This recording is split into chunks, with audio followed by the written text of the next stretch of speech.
Gostaríamos de convidar Gabriel Galvão, tá? Ele que é CEO da Liga Digital, ele vai compor a nossa mesa. Gabriel Galvão é analista de sistemas e CEO da Liga Digital, também é criador da Yala.io. A Yala é uma atendente exclusiva no mercado, tá? Que é capaz de fazer todo atendimento através de WhatsApp, Instagram, Telegram. Além disso, ele também é CEO da Liga Estagiários, uma startup voltada a conectar empresas a estudantes de forma inteligente e automatizada. Então, palmas. Gabriel, por favor. Pode ficar à vontade. Ixi, Maria. Oi? Eita. Já pode tirar, já?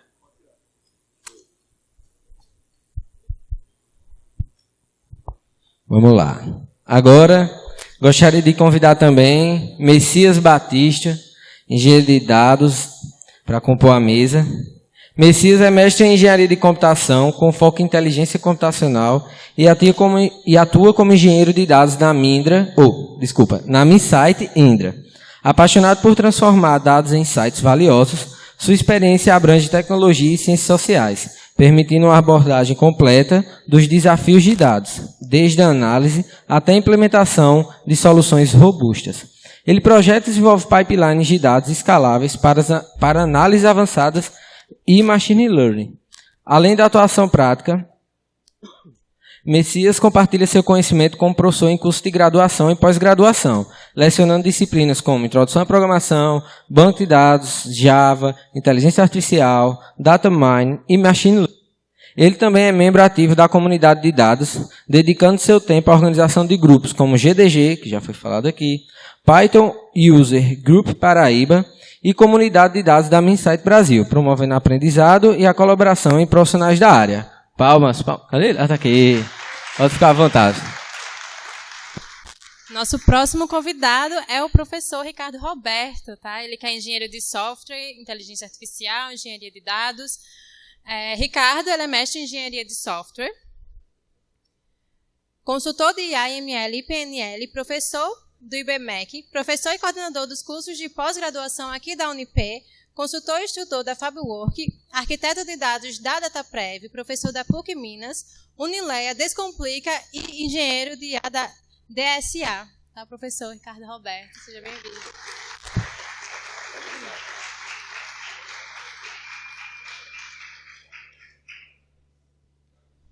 E para fechar com chave de ouro a nossa mesa redonda, teremos o nosso convidado, Emanuel Monteiro, tá? Ele que é mestre em engenharia de software, supervisor de desenvolvimento de sistemas e operações da Pacto Mais Tecnologias. Então, seja bem-vindo também, Emanuel. Obrigada, tá?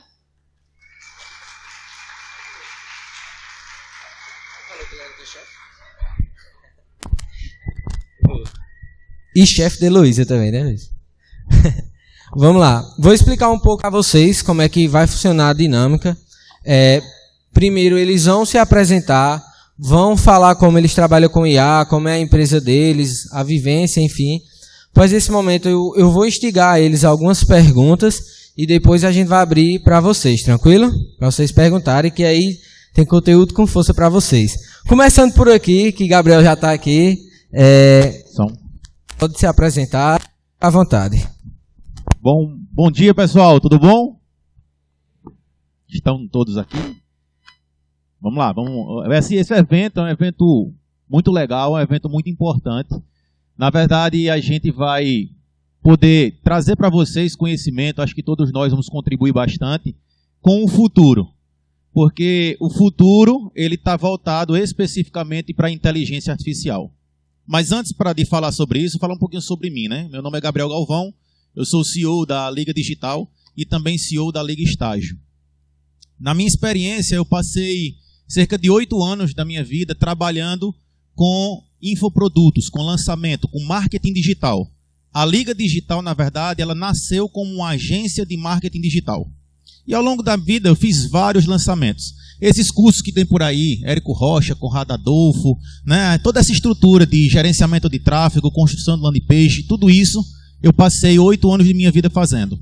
Porém, há cerca de 1 ano eu pivotei o negócio, né, da Liga Digital e a gente está trabalhando hoje especificamente com inteligência artificial. E eu quero aqui aproveitar né, para parabenizar o Rafael, que veio fazer aqui a palestra anterior. E ele, para mim, deixou uma mensagem muito legal. E eu gostaria de replicar a mensagem que eu entendi dele. O mundo não nos paga pelo que a gente sabe. O mundo nos paga pelo que a gente faz. O feito é melhor que o perfeito. Subiu aqui no palco um cara que não tem ensino médio, mas que é, né, um dos principais desenvolvedores na parte de segurança, tecnologia, até de bancos, cara. Então, o que você faz, a faculdade, os cursos, ele foi muito preciso nisso, é um direcionamento. E na Liga Digital a gente faz exatamente isso. A gente desenvolveu uma ferramenta chamada IALI. A IALI, a gente tem a perspectiva que ela venha a mudar totalmente a forma de atendimento via WhatsApp, redes sociais, sites e etc. Porque ela realmente trabalha até 98% semelhante a um ser humano. Ela manda áudio, ela escuta áudio, ela faz a parte de marcação, remarcação, desmarca, remarca, controla a agenda, tudo.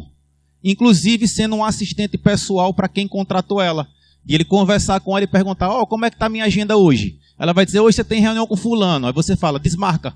Aí ela vai lá, desmarca sozinha na tua agenda, entra em contato com fulano e remarca. Então o que a gente está trazendo no mercado, inclusive fica aqui um spoiler para vocês, que na sexta-feira nós vamos aqui nesse palco fazer o lançamento da versão 4. Quem estiver aqui vai conseguir visualizar na prática, vai conseguir visualizar realmente o futuro.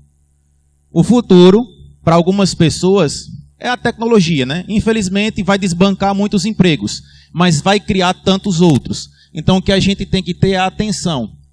Atenção para a inteligência artificial. A inteligência artificial, eu costumo dizer, pessoal, que ela é a 4ª revolução do planeta. A primeira revolução foi a invenção da roda. A segunda revolução foi a revolução industrial. A terceira revolução foi a internet. E a 4ª revolução agora é a inteligência artificial e não volta mais. A parte legal é o seguinte, para o desenvolvimento da roda foram milhares de anos. Do desenvolvimento, milhões. Do desenvolvimento da roda para a revolução industrial, milhares de anos. Da revolução industrial para a internet, centenas de anos. Da internet para a inteligência artificial, dezenas de anos. Da inteligência artificial para a mudança da sociedade, vão ser alguns anos. Eu prevejo que daqui a 5, menos de 10 anos, tudo que a gente conhece hoje em relação a trabalhos mecânicos, trabalhos que são sequenciais, vão ser substituídos por inteligência artificial. A Amazon agora demitiu milhares de colaboradores, substituindo por máquinas. Então esse bate-papo aqui vai ser legal para a gente mostrar para vocês, a gente conseguir debater sobre o que vai ser o futuro. Quem está aqui, vocês que estão aqui são privilegiados, porque vocês vão ter acesso à nata das informações acerca de inteligência artificial. Obrigado. Show. Agora, passar a palavra ao meu querido amigo e CTO da Neuron, Matheus. Pode ficar à vontade, Matheus. Obrigado. Primeiramente, gostaria de agradecer, né, pelo convite de estar aqui e poder compartilhar um pouco da experiência, né, do que é empreender com inteligência artificial e explicar que a inteligência artificial ela só se aplica quando você tem uma dor, quando você tem uma demanda para atender, né? Então, voltando um pouco atrás, vou me apresentar, né? Sou Matheus Crispim, sou formado em Sistemas de Informação pela UFPB. Na minha vida, né, a minha carreira de programador, comecei ali com os meus 16 anos, sempre gostei bastante de explorar a computação, desmontava e montava computadores. E aí, certo dia, eu comecei a estudar programação por acaso, né? Abri ali o F12, dei o F12 no site, vi todo aquele código HTML e comecei a estudar. E daí em diante, né, isso aí foi o ponto de partida para estar aqui hoje falando e compartilhando a experiência com vocês. Então, hoje a gente vai falar sobre como a IA se aplica no mercado, né, como produtos são desenvolvidos em cima de inteligência artificial, né, de desmistificar um pouco essa temática que muitas vezes ela pode parecer nebulosa para vocês. E espero que hoje, caso vocês tenham dúvidas, pontos, né, a gente vai estar aqui para sanar esses pontos. É isso, pessoal. Não vamos prolongar muito aqui para não comer o tempo. Mas valeu. Show demais. Palmas, palmas. Agora chamar o nosso anfitrião aqui, Ricardo. Eu dei uma resumida no currículo dele, porque meu irmão dá 2 livros. Bom dia, pessoal. Tá todo mundo aí bem esperto. Queria agradecer aí o convite, né? Aramis, a equipe do Congresso. Dizer a todos vocês hoje que é um prazer estar aqui para a gente poder conversar sobre inteligência, conversar sobre os projetos. Hoje eu vim aqui mais como um analista de TI da DataPrev, né? Atualmente eu sou um arquiteto de dados, trabalho no departamento relacionado à parte de dados. E dentro da DataPrev, para quem não conhece, é uma empresa pública do governo federal. É uma empresa que trabalha com tecnologia da informação. É a segunda maior empresa pública de TI do Brasil. A primeira é o SERPRO, em termos de tamanho, né? O tamanho do SERPRO é um pouco maior. São 9.000 colaboradores, a DataPrev só são 3.600. Mas trabalhamos com as maiores bases de dados sociais do Brasil. Trabalhamos com os dados desde o seu nascimento até o seu óbito e até a sua vida laboral. Então, todas as pessoas que trabalham aqui, que possuem algum tipo de informação, elas são trabalhadas, manipuladas, acessadas e utilizadas a nível de inteligência artificial hoje em dia com a DataPrev, né?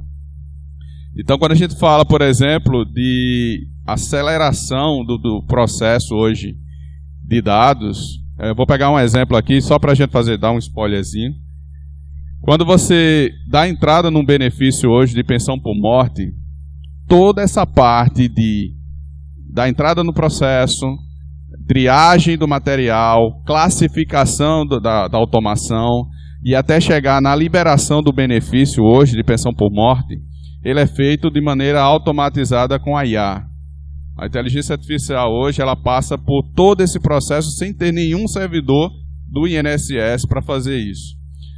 Só no final do processo, depois que a inteligência fez todo esse filtro, classificação, seleção, automação, é que vai ter uma pessoa que vai conseguir fazer essa liberação, mas hoje já é feita de maneira automatizada. Então, um processo que levava 6 meses para você dar uma entrada no benefício e conseguir uma pensão por morte, hoje você consegue em menos de 30 dias, em torno de 27 a 28 dias.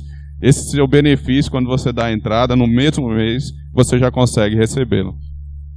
Então, isso é um processo que vem acontecendo em todos os órgãos, né? E na iniciativa federal, de uma maneira mais acelerada, utilizando a inteligência artificial. E a gente vai estar discutindo isso aqui hoje, a gente vai estar conversando também, tirando dúvidas com vocês dentro dessa mesa redonda. Obrigado.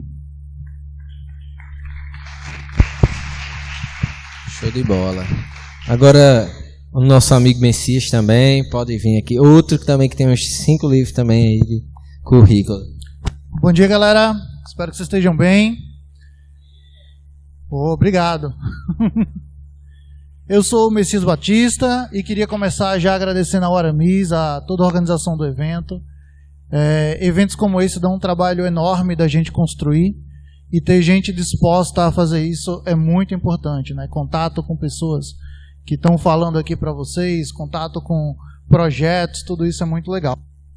Bem, a minha história é analisando dados, né? Desde as ciências sociais, quando eu comecei a trabalhar na área de humanas, ali ainda sem entender um pouco de poder computacional, mas trabalhando no Excel, né?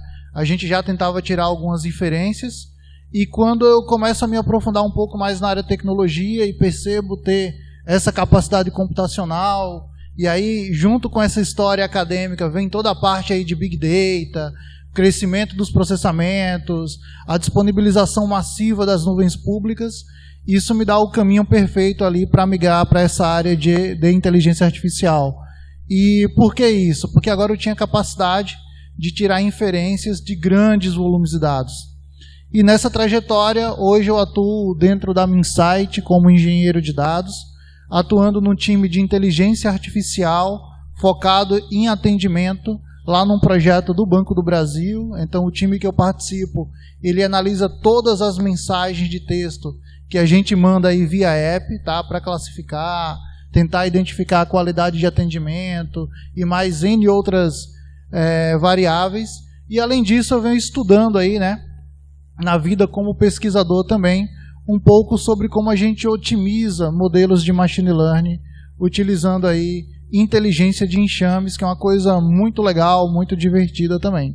Tá? Então, convido todos a vocês aí a compartilhar com nós que estamos aqui na mesa, né, no LinkedIn. Então, adiciona a gente lá, vamos bater um papo bem legal e aproveitar esse espaço aqui para a gente discutir bastante sobre IA, tirar dúvidas e projetar aí o que é que deve vir para o futuro. E é isso. Show.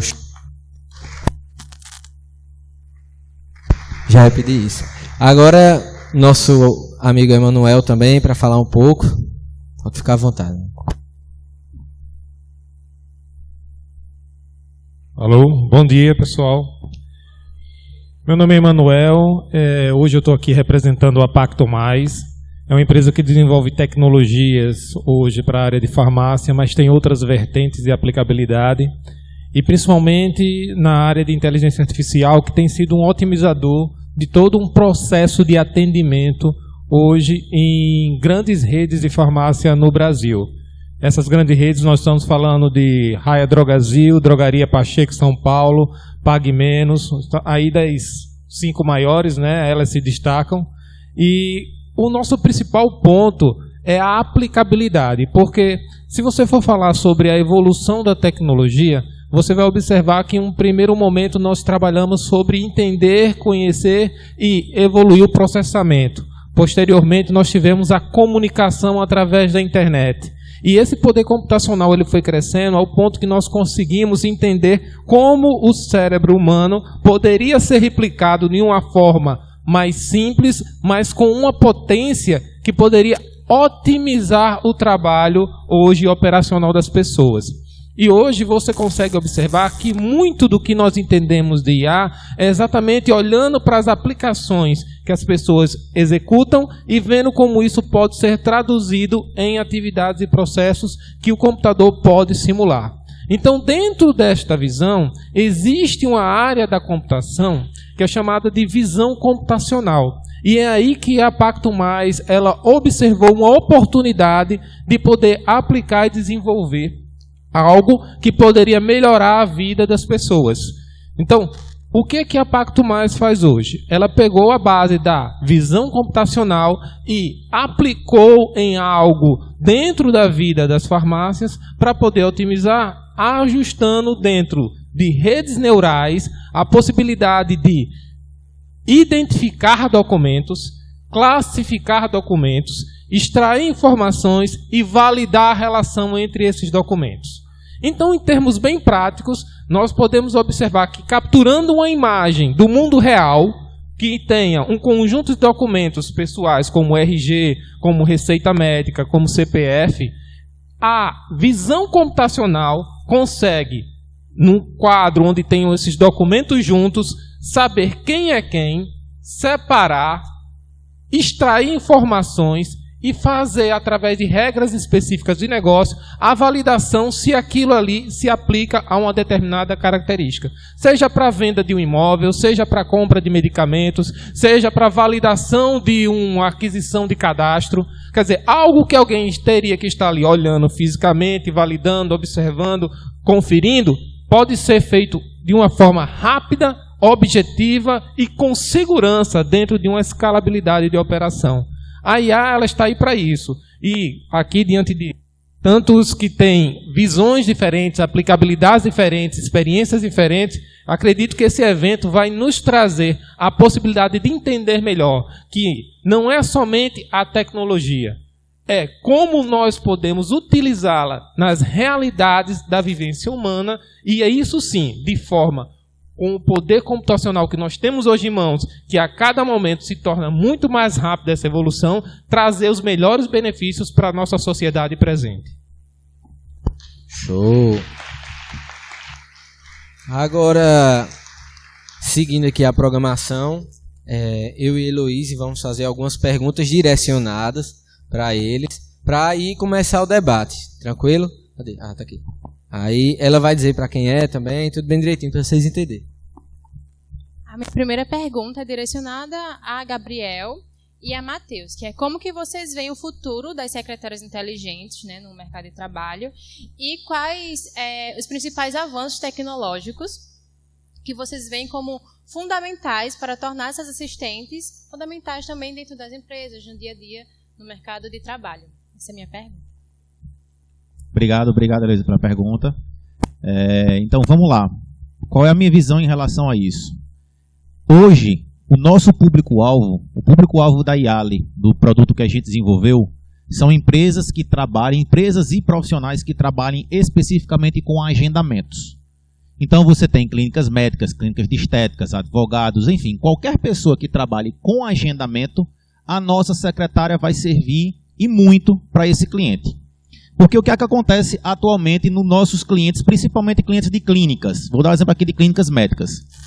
Em clínicas médicas, existem estruturas, por mais colaboradores que existam, mais atendentes que existam dentro de uma clínica médica, elas não conseguem dar vazão a todo o processo de atendimento. Quantas vezes algum de vocês tentou marcar uma consulta aqui e foi mais ou menos 1 hora para poder responderem? Isso acontece. Tá? Esse é uma dor do mercado. O Rafael, mais uma vez, pontuou uma coisa muito legal aqui na palestra dele. Ele falou da questão de a gente analisar uma dor que existe no mercado e trazer essa solução, que foi o que o Uber fez. O Uber, ele não mudou nada. A mobilidade humana, ela existia antes do Uber. As pessoas pegavam táxi. Só que o Uber mudou a forma disso acontecer. E é isso que a nossa secretária ela traz. Ela vai ter a possibilidade, o cliente vai ter a possibilidade de ser atendido em real time. E um atendimento humanizado. Foi feita uma pesquisa, eu não me recordo a universidade, se eu não me engano, Oxford, alguma coisa assim, que a grande maioria, cerca de 78% das pessoas, elas não gostam de ser atendidas por automatizações. Digite 1 para cá, digite 2 para lá. Eu mesmo, quando ligo para um banco, a primeira coisa que eu faço é 9999999, vamos embora para falar com alguém. As pessoas gostam de falar com pessoas. E a inteligência artificial tem essa característica de ela se assemelhar com uma pessoa. Então, o que eu vislumbro para o futuro nessa questão de atendimento é justamente isso. Porque o cliente que está entrando em contato, ele quer a solução. Se o robô, se um chatbot, digite 1 para cá, digite 2 para lá, se ele solucionar aquela dor, ótimo. Mas tem um público, por exemplo, uma senhorinha de idade que não vai entender os menus, né? A gente tem casos, por exemplo, de uma senhorinha que entra em contato com a nossa IA, ela fala assim, minha filha, eu não sei ler não, você pode mandar um áudio para mim, um áudio? E a IA vai entender e vai começar a atender ela somente em áudio. Vai mandar áudio para ela e vai satisfazer a necessidade daquela pessoa. Então, em relação ao futuro do atendimento, eu vislumbro isso. Em breve, todos nós não seremos mais atendidos, principalmente em relação ao WhatsApp. Nós também temos uma tecnologia de ligação. Você consegue conversar com a IA, falando mesmo como se fosse um ser humano. É impressionante. Mas em relação a principalmente redes sociais, WhatsApp, Instagram, né, o Direct e tudo mais, a gente tem a crença que vocês, todos nós, seremos em breve atendidos por inteligências artificiais. E o detalhe é que a gente não vai saber que é uma IA de tão parecida com um ser humano. Boa. Não, e seguindo essa mesma linha, né? Acabei não explicando o que a Neuron faz, né? Mas somos uma plataforma para construção de experiência de diálogos, com visão omnichannel também, né? Se conectando a diferentes canais, WhatsApp, Instagram, Telegram, widgets dentro do site, né? E essa necessidade por ter, digamos assim, uma experiência conversacional cada vez mais otimizada, cada vez mais abrangente, ela é crescente, né? O nosso produto, explicando um pouco da Neuron, e aí vocês vão entender o ponto que eu estou querendo chegar aqui para explicar essa questão do futuro, né? O nosso produto ele é dividido em 3 camadas. A gente tem uma camada ali que é simplesmente uma camada de easy else, if else, né? Onde a gente vai fazendo verificações simples, aquela automação que, como o Gabriel falou aqui, né? Aquela automação mais burra. Mas essa automação mais burra, quando aplicada em casos e bem desenhadas, né? Ela consegue resolver ali o problema e a dor que as pessoas têm. Muitas vezes, essa pequena automação, ela resolve, né? Caso essa automação ela não consiga resolver, a gente entra em uma segunda camada, que é uma camada de processamento de linguagem natural. Onde nessa camada de processamento de linguagem natural, a gente vai, de fato, começar a compreender as variações ali de frases, né? Variações de perguntas, e com base nos conhecimentos internos que a gente tem pré-modelado dentro do bot, a gente vai conseguir dar direcionamentos ali para que o cliente, né, para o que o usuário está perguntando. Caso a gente não tenha esse conhecimento que a pessoa quer, né, essa resposta que a pessoa busca, a gente entra em uma terceira camada, que é a camada de fato das inteligências artificiais generativas, né, que é o hype que a gente está vendo cada vez mais. Que aí a capacidade da inteligência artificial generativa, como o próprio nome já diz, né, é a capacidade de gerar conteúdo, gerar respostas. Então a gente entra nessa terceira camada para poder gerar respostas, né, que são respostas que vão atender uma dor que previamente não estava previsto no fluxo, na programação que foi feita ali para o bot. Então o nosso produto atende essas 3 demandas, né? E ultimamente, né, assim, a gente vem analisando bem os dados e as necessidades dos clientes, e a tendência, né, é que as pessoas estão tendo ao se comunicar com os bots, né, que elas estão cada vez mais impacientes com bots que não têm uma capacidade de compreensão direta e objetiva. Se eu disse, né, que esse bot, que é aquela automação mais burra ali inicialmente, que tem o if, else, que faz essas verificações, ele hoje atende 70% dos casos. Eu acho que esse número vai cair porque as pessoas elas tendem a ser mais impacientes de mandar toda a problemática de uma vez só ali. Então, a tendência é que a inteligência artificial, no geral, né, inteligência de dados, todas essas questões que a gente vem vendo diariamente, elas tendem a ser mais, como é que se diz, mais presentes no nosso dia a dia, vem tendendo a ser mais comuns, né? Quem hoje consegue imaginar como seria o mundo sem o ChatGPT e sem as facilidades que esses modelos de inteligência artificial generativas trazem para a gente, né? Eu acho que se tirasse isso hoje do mundo, muita empresa quebraria, porque tem empresa hoje que é simplesmente baseado nessas IA generativas, nas facilidades que elas trazem, e a tendência é que sempre que a gente cria um pilar aqui, vão surgir inúmeros negócios que se sustentam com base nesse pilar, né? E eu poderia tentar dar uma visão aqui de como é que vai estar o mercado aqui daqui a 10 anos, mas a evolução tecnológica ela é uma progressão geométrica, não é uma progressão aritmética.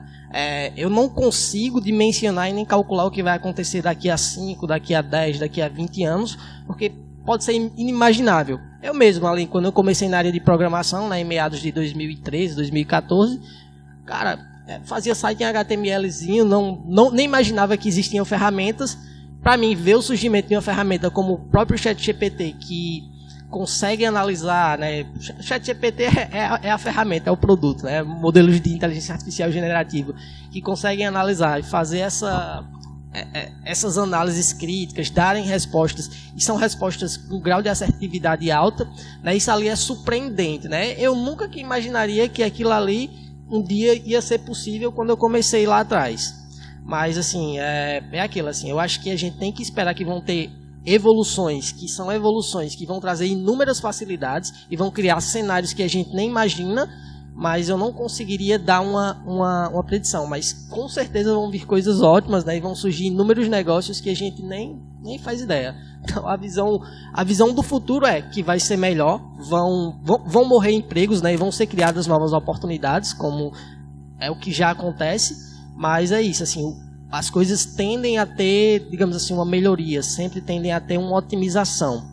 E esse é o fluxo de toda a sociedade, né, em todos esses anos de evolução. A gente desenvolve tecnologias que facilitam o desenvolvimento de novas tecnologias, e assim por diante, infinitamente, até o fim dos tempos. Então é isso, pessoal. Show. Algum outro convidado quer dar alguma palavra sobre esse tema? Pode estar aberto. Se não, a gente pode pular já.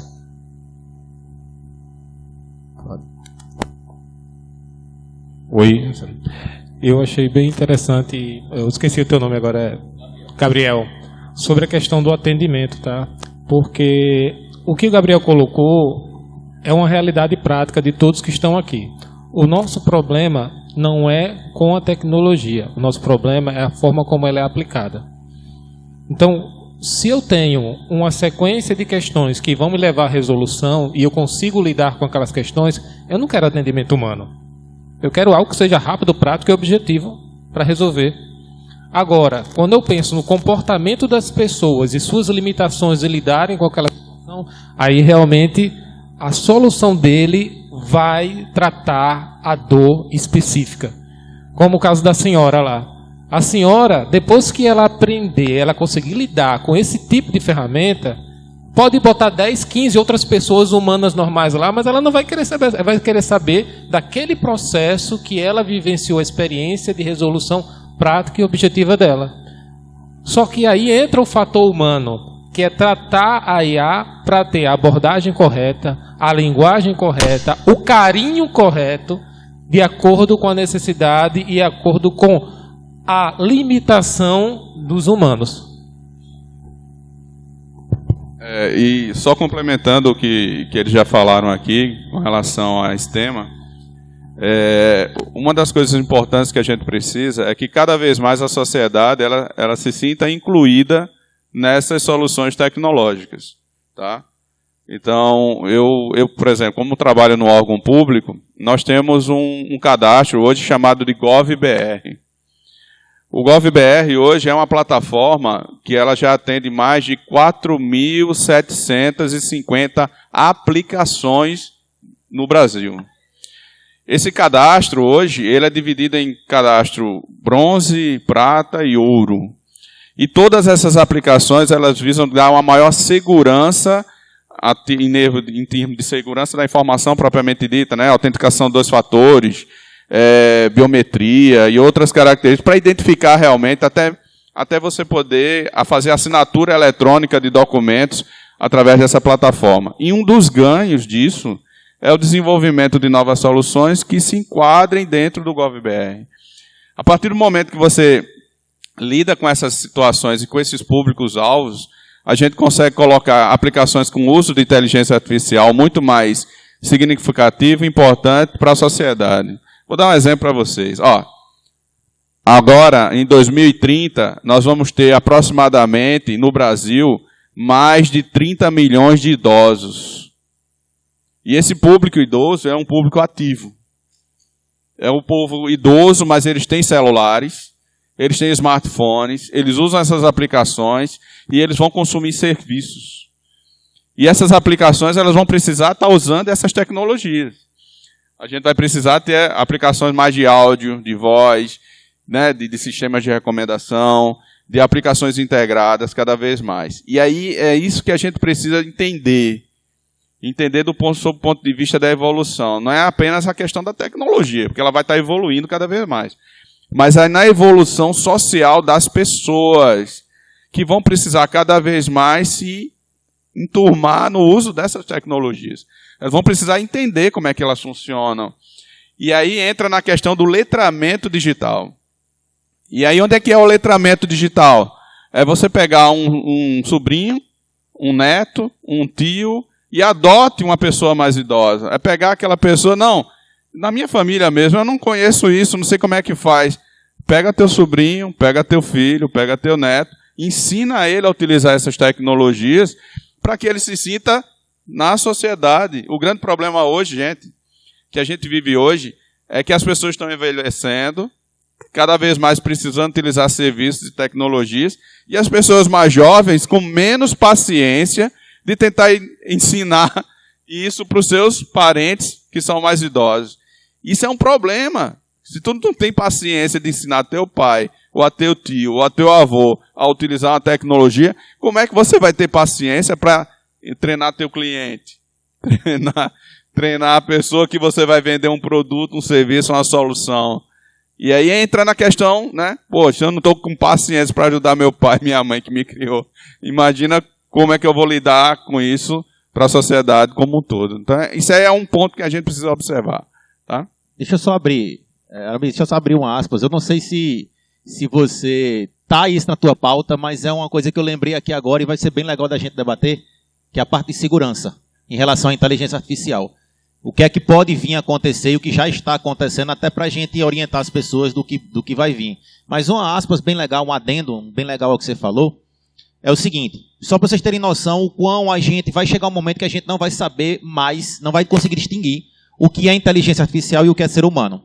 Na nossa ferramenta, na Yali, existe a possibilidade de a gente clonar a voz do cliente, por exemplo. E como é que a gente aplica isso na prática? Quantas vezes vocês foram aqui, vamos ser sinceros, fazer uma pesquisa aqui com a galera, levanta a mão, quem já foi em um médico, sem ser médico da família, sem ser médico amigo, um médico do plano, um médico do SUS, um médico. Você vai lá e ele passa a receita. Quantas vezes essa pessoa, esse médico, mandou uma mensagem para você querendo saber como é que você está depois da consulta? Quantas vezes? Nunca. Só que isso não é culpa do médico. Isso é humanamente impossível. Tem médicos, feito eu falei com um dos nossos clientes aqui, é o ortotrauma. Falando com o médico lá, eu disse, doutor, por que o senhor não manda mensagem para os clientes que o senhor atendeu ontem? Ele disse, tá ficando doido, é? Cara, hoje eu atendi 40 pacientes, fiz uma cirurgia e vou tirar um plantão a noite todinha. Eu vou ligar para o pessoal como? Só que como foi que a gente resolveu isso? A gente consegue clonar a voz do médico e a gente tem uma automação onde a própria IA manda uma mensagem para o paciente com o nome do paciente. Olá, Gabriel, aqui é Dr. João. Você veio aqui na minha consulta semana passada. Me conta como é que você está. A ideia nossa não é que essa IA seja o médico. Que se o cara diz, doutor, eu estou muito ruim, o que é que eu tomo? Não tem a ver com isso. Tem a ver com a conexão entre paciente e médico. Porque imagina aquela senhora que não recebe nenhuma mensagem dos filhos para saber como é que ela está. E ela recebe uma mensagem do médico chamando ela pelo nome, perguntando como é que ela está. Na próxima consulta ela leva um buquê para o médico. Isso vai melhorar as relações humanas. Por mais que seja uma IA, a pessoa vai se sentir bem. Isso é uma coisa que vai funcionar para ela. Então, essas são também algumas aplicabilidades que vão estar surgindo aí no mercado. E nós já temos isso pronto, né? A gente já está introduzindo isso já. Eu vou puxar um último tópico aqui. E aí vou fazer um pouco do lado inverso, né? A defesa contrária do processo.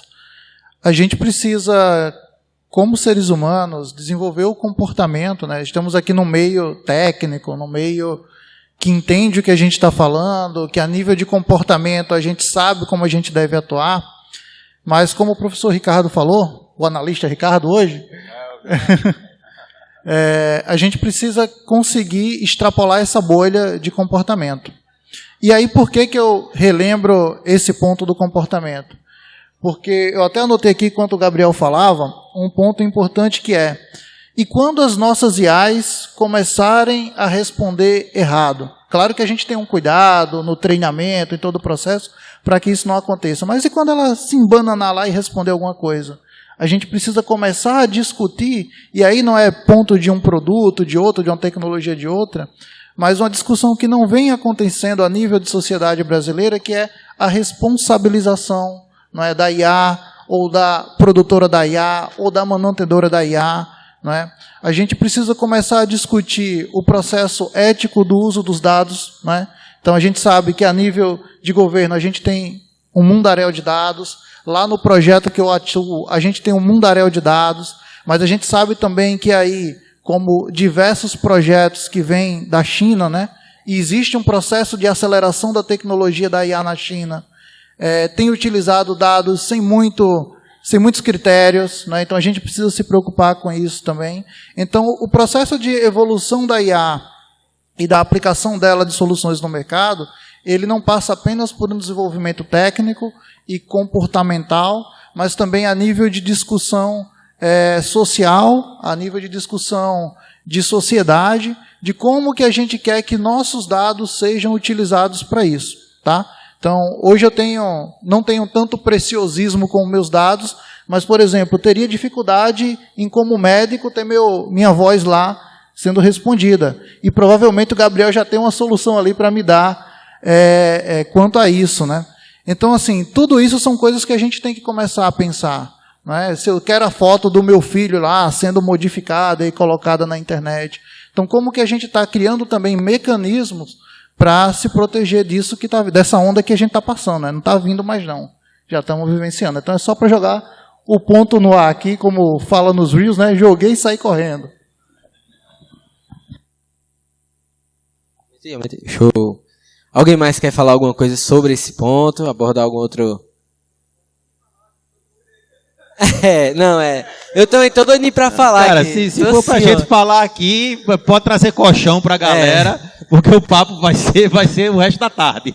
Eu estou doido para falar também, mas bora lá. Então, seguindo aqui, já eu abro para o público, já tem gente querendo fazer pergunta. Essa pergunta vai ser mais voltada para o Emanuel e para o Ricardo. A gente fez já direcionada, viu, gente? Já pensando já. Como a inteligência artificial pode ajudar a identificar inconsistências e fraudes em grande volume de documentação?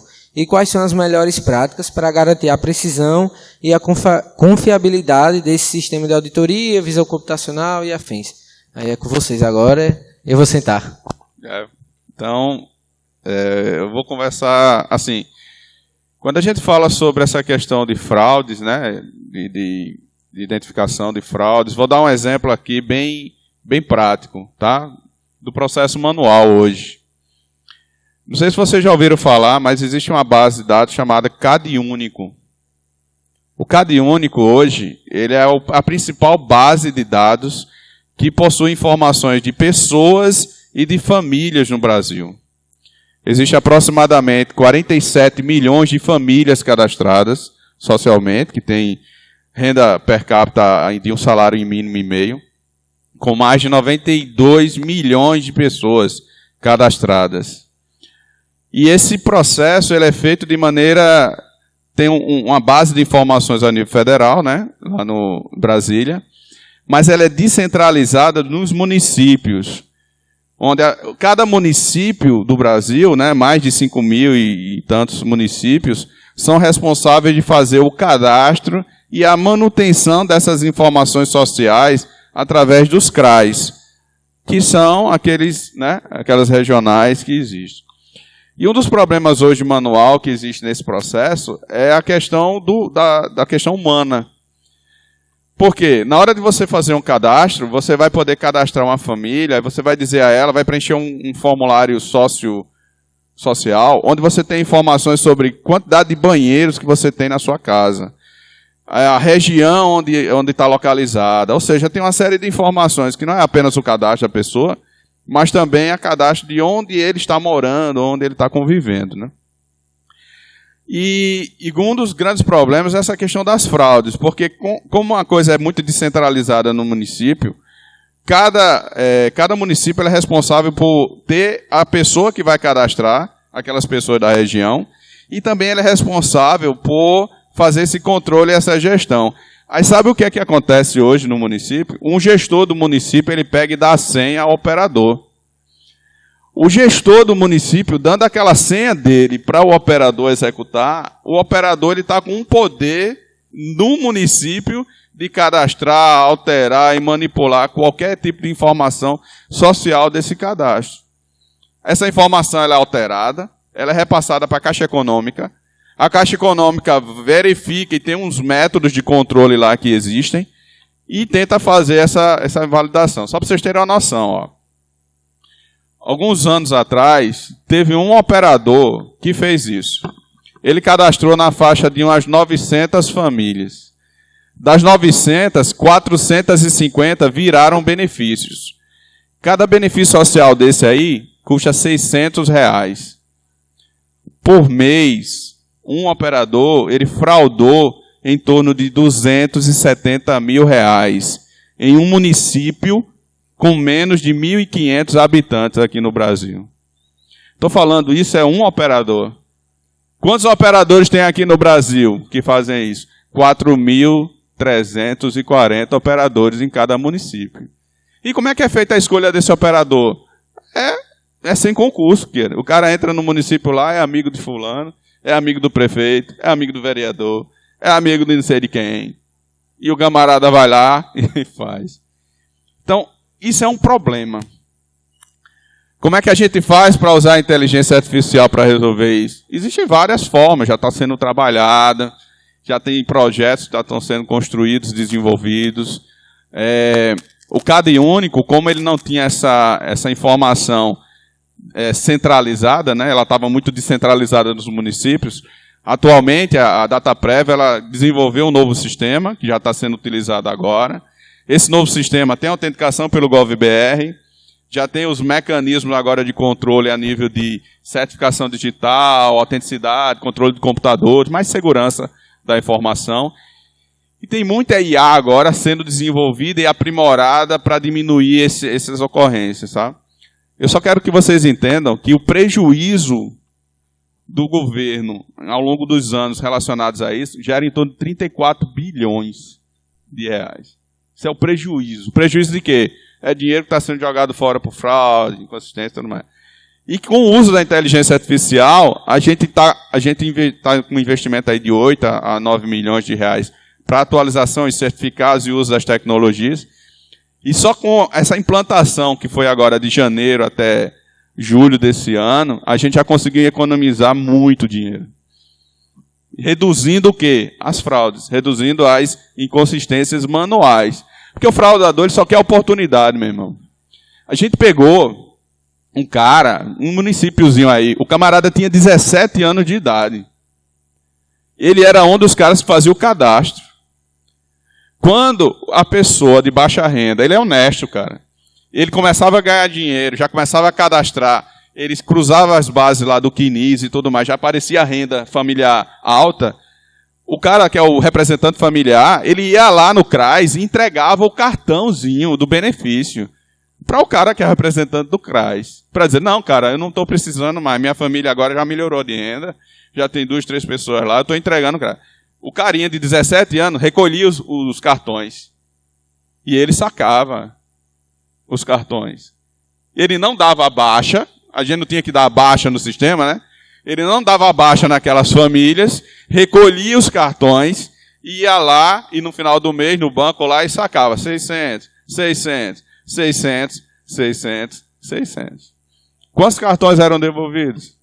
Um monte, cara. E o cara fazendo isso com 17 anos de idade, aí foi feita a investigação, pegaram o cara e ele foi preso. Mas ele é de menor. E tem as regalias da lei. Vai lá, 3 anos, não sei o quê e tudo mais. Então o que eu digo a vocês é assim, os processos manuais e os processos das tecnologias que existem hoje em dia, eles bulam, mas é a questão da a engenharia social. E cabe a gente, eu vou deixar justamente isso aí, para que os outros comecem a falar, a discutir também, a forma que tem que hoje a gente consegue desenvolver tecnologia, usar a inteligência artificial para construir soluções mais, vamos chamar assim, que diminuam esse tipo de fraude, né? Só para finalizar um pouquinho, a gente tem um sistema chamado Sniper. O Sniper já está dizendo, né? O Sniper ele cruza bases de dados do Brasil inteiro a nível social. Então a gente consegue, utilizando inteligência artificial e uma série de controles lá, criar manchas e regiões onde tem possíveis irregularidades em vários tipos de benefícios sociais, né? Isso é algo que vem crescendo, vem evoluindo e vem melhorando dia a dia lá no governo. Nós observamos que tudo passa na relação entre tecnologia e comportamento das pessoas. E nisso, parem para observar o seguinte, gente. Nós estamos ainda num processo de transição para o digital.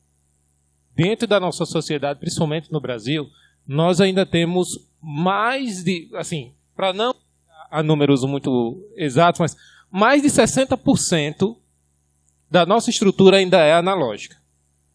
Temos muito papel para poder validar, identificar, aprovar certas ações. É isso que o Ricardo está colocando.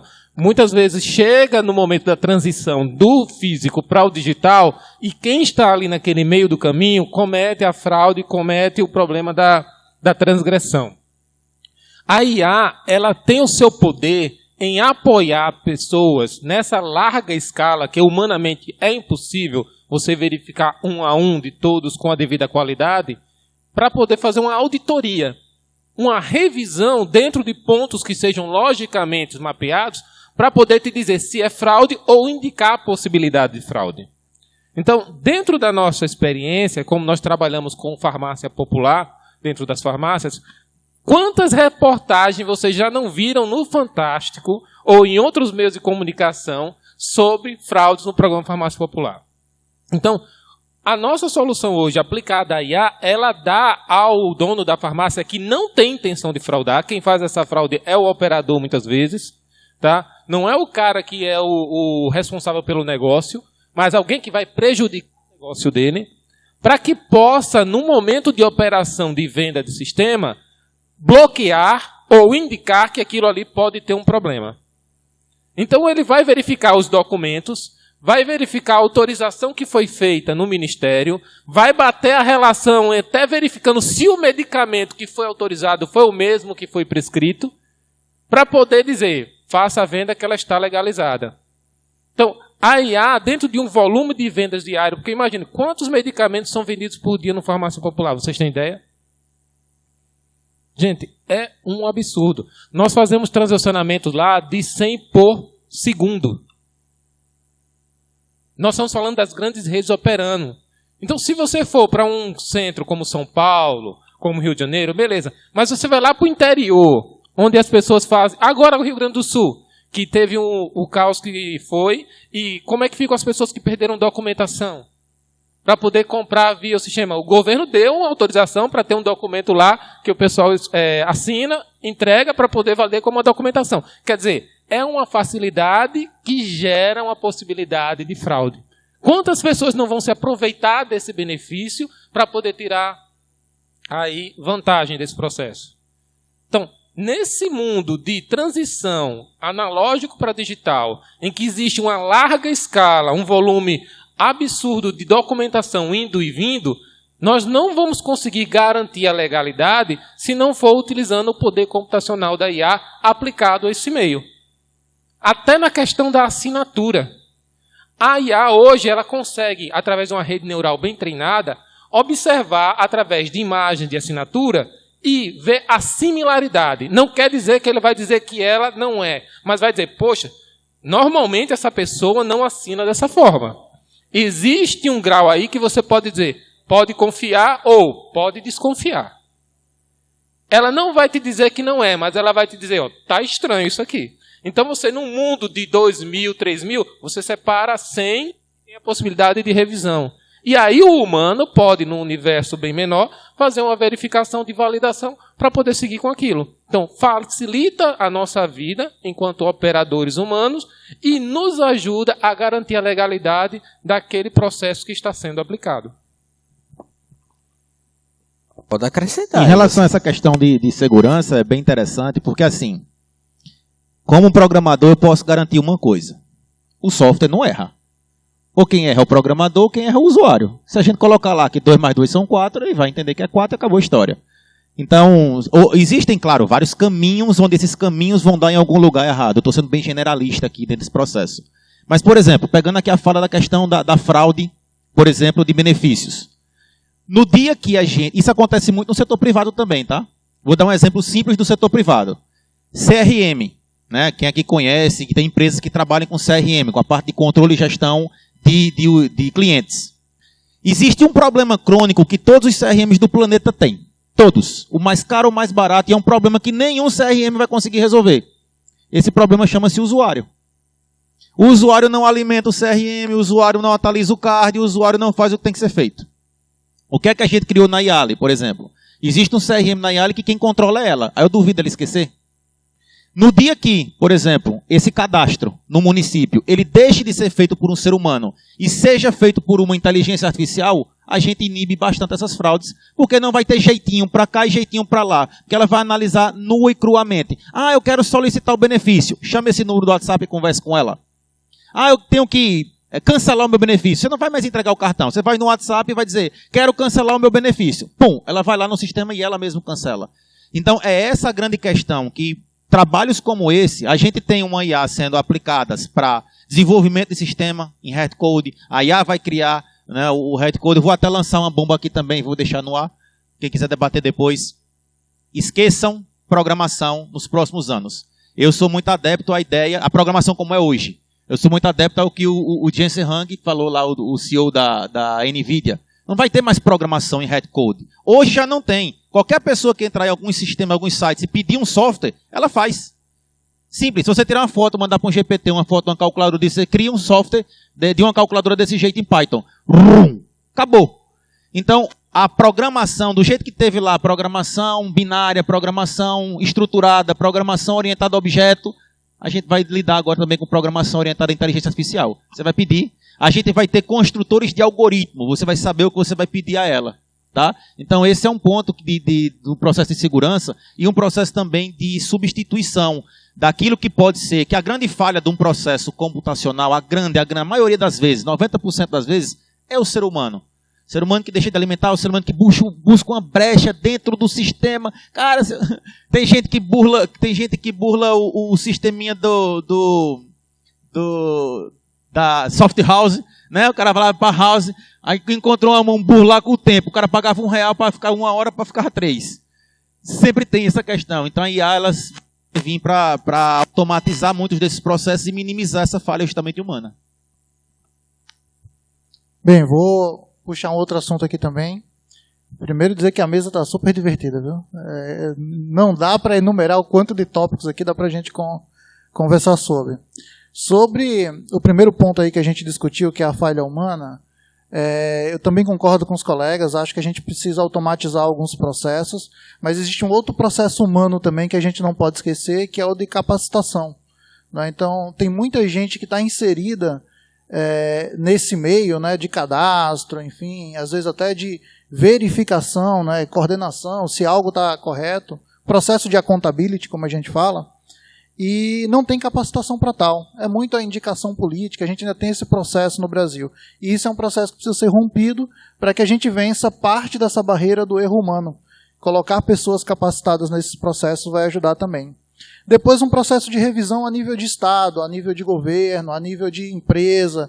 A gente precisa rever os processos e quebrar com práticas antigas que sejam nocivas ao processo de cadastramento, de análise de dados e aí tudo, né? Porque nós mesmos, como técnicos desenvolvedores, se a gente está inserido num contexto em que os processos não nos beneficiam e a nossa capacidade técnica não é bem averiguada ou a gente não se capacita, vai existir erro no código, vai existir erro na coleta de dados, vai existir erro no tratamento dos dados. Então, acho que esse processo é um processo de sociedade que a gente tem que pensar também. E aí vou puxar um pouco a sardinha para o professor Ricardo aqui, no sentido da minha vivência no último mestrado na engenharia da computação, que eu achei uma filosofia muito bonita da Universidade de Pernambuco, ao ministrar as disciplinas na área de inteligência computacional. Eles tentam direcionar as disciplinas para que a gente resolva soluções que o Estado de Pernambuco está precisando. Então, a gente tem atuação lá junto com a Secretaria de Saúde, junto com o Tribunal de Contas, junto com a Polícia Militar, e eu tive a oportunidade de participar tanto de um projeto de análise de consumo de combustível da Polícia Militar, como também um projeto dentro da Controladoria do Estado. Com esses exemplos, eu quero dizer o quê? A gente precisa munir o nosso governo local, o nosso governo estadual e o nosso governo federal, que a nível federal a gente já está um pouco mais preparado, com ferramentas que consigam combater fraudadores, tá? Não só a nível humano, mas fraudadores também de grande escala. Como a gente tem aí, teve o problema das bets, teve diversos... A gente precisa munir a sociedade de ferramentas que possam se defender contra essa galera da fraude. Então, também esse ponto aí que eu queria deixar destacado, que eu acho que é importante, né, a gente pensar nas tecnologias que a gente desenvolve, mas na capacitação humana e também em munir os nossos entes federativos, aqueles que fiscalizam os processos, de ferramentas de qualidade para que possam atuar também na sociedade. E aí vou fazer uma última menção aqui para finalizar o tópico, ao colega Vigílio lá atrás, que é membro ativo lá no GDG João Pessoa, e ele levanta no último evento nosso um ponto muito importante. O que a gente está utilizando de IA, à época, para tentar apoiar, por exemplo, crises como aquela que teve no Rio Grande do Sul, muito bem lembrada pelo colega Emanuel aqui, né? E aí, saber disso também, a gente também precisa munir a sociedade de ferramental desse tipo para que consiga se proteger. E aí a gente está vendo aí várias iniciativas saindo das próprias universidades, das próprias faculdades, dos grupos de pesquisas, do próprio Estado, nesse sentido. Isso é muito legal de se ver. Boa. Alguém quer falar mais alguma coisa sobre? Ou já podemos ir? Então, a última pergunta feita por mim, né? Agora eu vou abrir para vocês, se o microfone ajudar. Oi, pronto. Para Messias. Considerando sua experiência em projetar pipelines de dados escaláveis para essas análises avançadas em Machine Learning. Quais são as principais estratégias que você utiliza para garantir a integridade e a qualidade dos dados ao longo desses processos? Na minha atuação, na verdade, a gente segue o padrão lá do projeto, do banco, né? Então, a gente tenta, de fato, seguir as técnicas que a gente aplica na mineração de dados e seguir também os pipelines orientados pelo projeto para manter a integridade dos dados e tudo mais. Então, por exemplo, eu trabalho diretamente com mensagens de texto de usuário. Então, um cuidado que a gente tem que tomar bastante é que, ao longo do fluxo do dado, desde a hora que a gente coleta na origem até o momento que a gente entrega a classificação, essa informação ela não pode ter qualquer alteração. Porque qualquer alteração ali vai gerar, primeiro, uma violação de dados, né? O que é importante da gente tratar, e vai gerar também um erro na classificação. Então, algo, por exemplo, que poderia ser identificado como uma reclamação, ele pode não ser identificado como reclamação e gerar um insight incorreto, né? E aí, o que esse insight incorreto gera para a gente? A atuação que a gente tem impacta diretamente mais de 65 mil colaboradores do banco, e isso pode gerar problemas de atendimento, problemas de inferência a nível estratégico. Então, são esses os cuidados que a gente toma.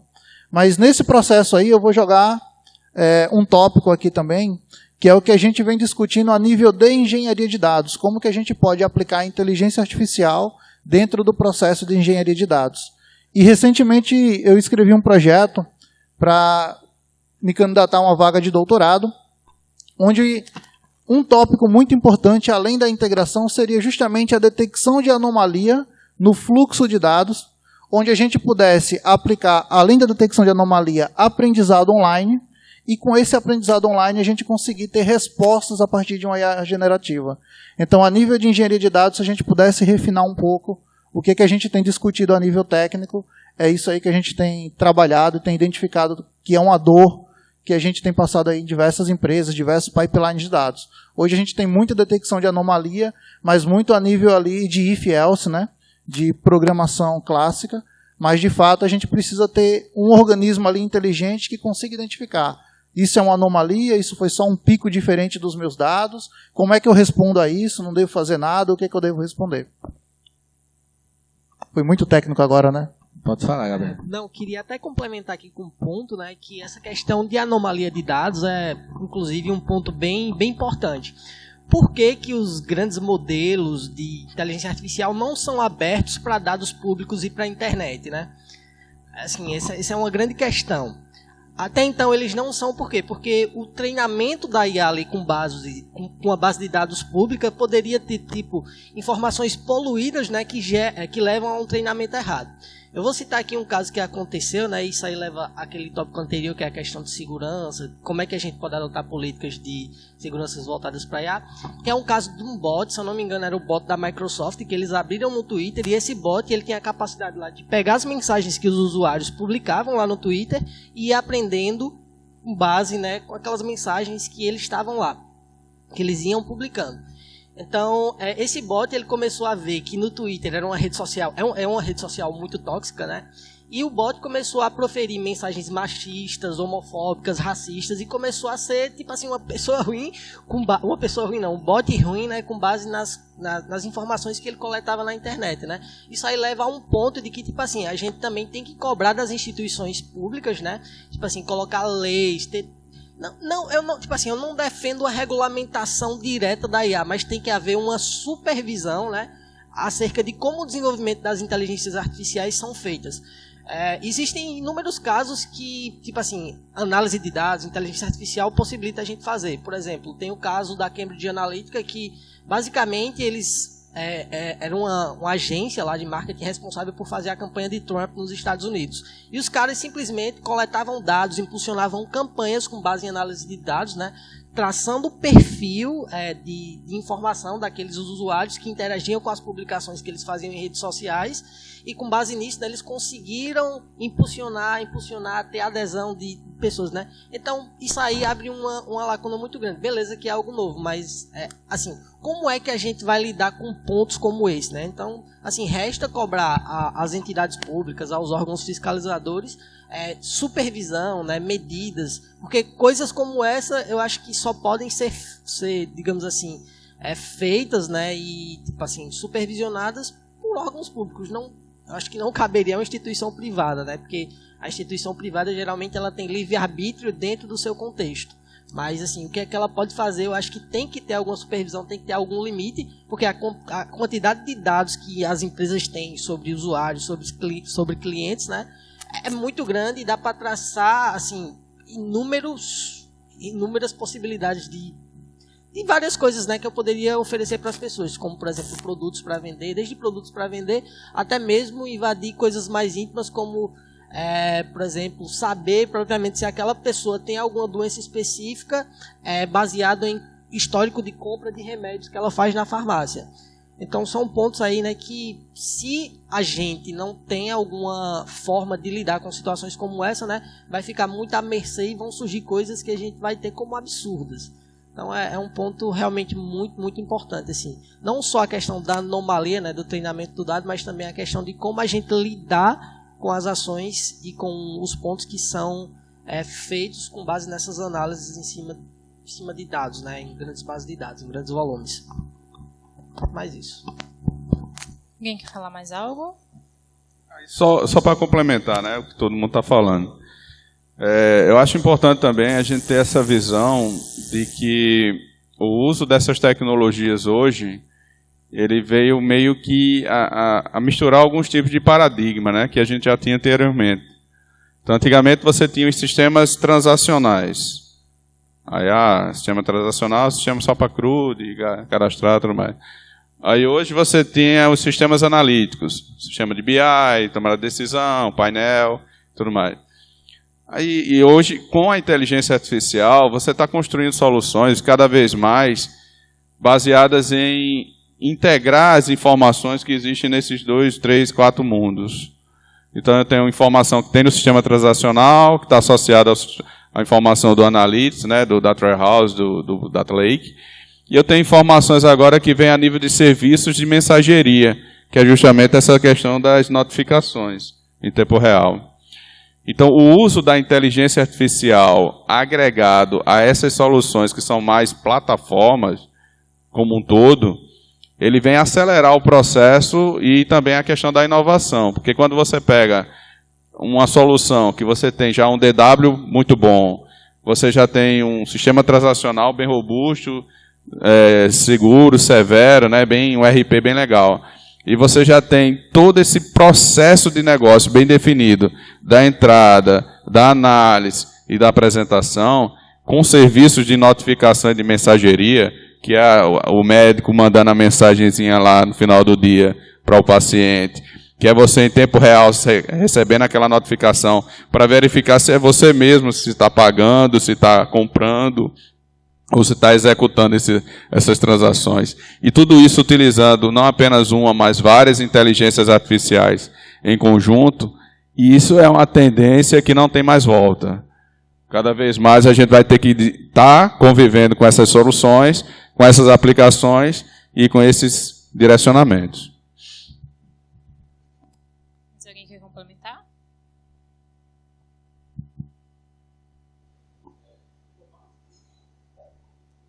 De forma bem rápida, uma coisa que a gente deve muito também levar em consideração é o seguinte. Cabe muito a gente que tem essas expertises, eu até me cobro mais disso, de utilizar as redes sociais de forma muito mais educativa. Essa questão de proteção de dados é um grande desafio. Por exemplo, alguém aqui usa Alexa? Vocês sabiam que a Alexa salva tudo que você fala dentro do ambiente? Está lá dentro da Amazon, tá? Se você entrar dentro da Amazon, você vai ver. Ela vai salvar o seu comportamento, ela vai salvar os comandos que você dá a ela, só que ela salva toda a sua conversa. Se você tem um Alexa lá na sua sala, tudo que você falar, a Alexa vai estar ouvindo e vai estar salvando lá. E você pode acessar. Lá dentro da Amazon, você faz o login e você vai ver na parte de proteção. Tem muita gente que não sabe dessa informação. Entende? Então, quando a gente trata da questão governamental, eu sou um cara muito que eu olho o que é que eu posso fazer para me prevenir. Enquanto eu posso cobrar, eu cobro, mas se o governo vai fazer ou não, o problema é dele. Né? Eu não tenho como forçar o governo municipal a fazer alguma coisa. Eu tenho que fazer a nível individual. O que é que eu posso fazer para me blindar? O que é que eu posso fazer para trazer mais segurança para os meus dados? E isso entra dentro de um processo de conscientização, que a gente pode aqui somar forças e compartilhar cada vez mais esse tipo de informação com o público para que eles saibam o que é que acontece. Porque, por exemplo, no governo é fácil de entrar a lei, mas como é que a gente vai legislar a Alexa, por exemplo? É um grande desafio, até porque é a Amazon, uma empresa internacional. Então ela vai salvar e acabou essa história. Então eu que tenho que saber dessa informação, passar para o maior número de pessoas possível, e a partir disso, essas pessoas terem a consciência e vai lá na Alexa e desativa. Porque tem como desativar. Eu estou só citando um exemplo da Alexa. As outras são a mesma coisa. O smartphone está ouvindo a gente direto. Então esse aqui é um grande ponto que a gente tem que debater e principalmente saber o que é que nós podemos ensinar ao nosso coleguinha, para que ele se previna. Porque se a gente for esperar pelos outros, a gente vai estar... Obrigada. Eu vou abrir para o público. Alguém quer perguntar alguma coisa? Ei, gente. Primeiro, eu achei... Estão me escutando bem? Sim, beleza. Primeiro... foram ótimos, várias ideias transbordando na minha cabeça. Eu queria perguntar uma coisa, só que tem várias perguntas que eu quero fazer, mas é a primeira pergunta no começo.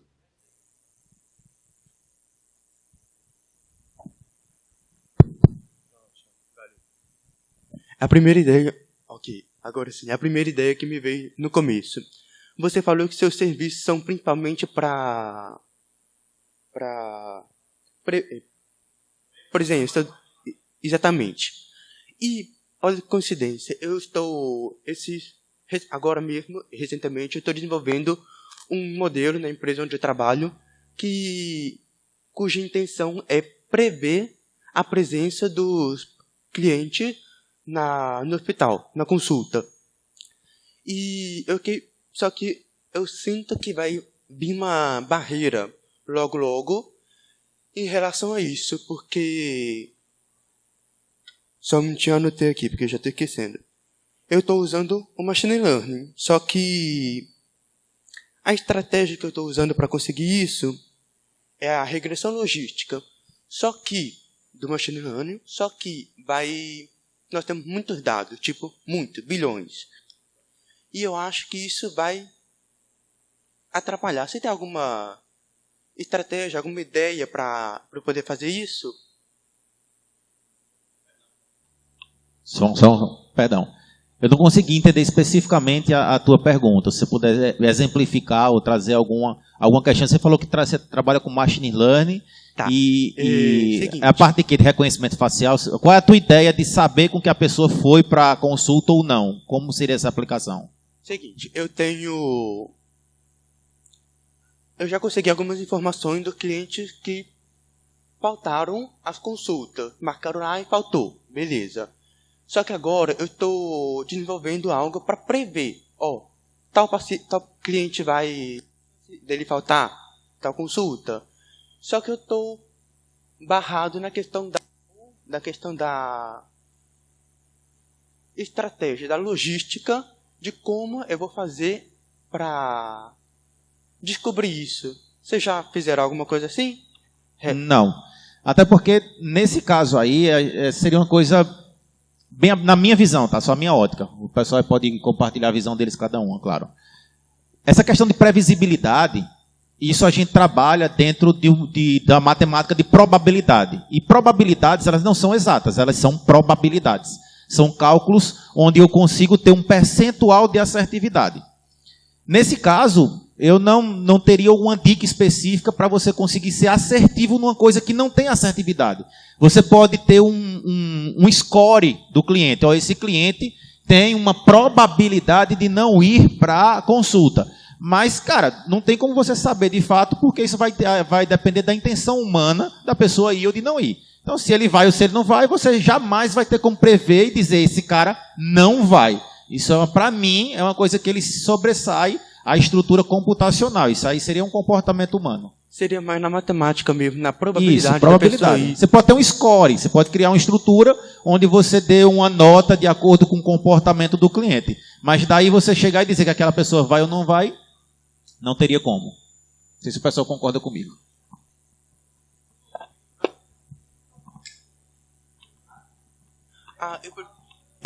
Desculpa cortar. Eu prefiro que seja com o microfone, porque eu sou meio surdo.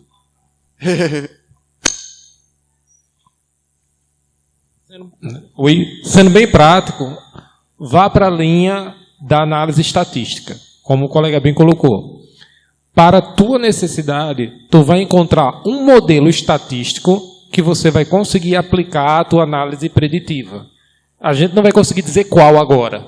Tá? Tu vai ter que olhar as características da tua estratégia, observar os modelos estatísticos que estão à disposição e ver qual deles se aplica à tua realidade. Mas como ele bem colocou, nunca vai ser algo exato. Vai te aproximar a uma realidade possível que você vai ter que tomar uma decisão de acordo com o score.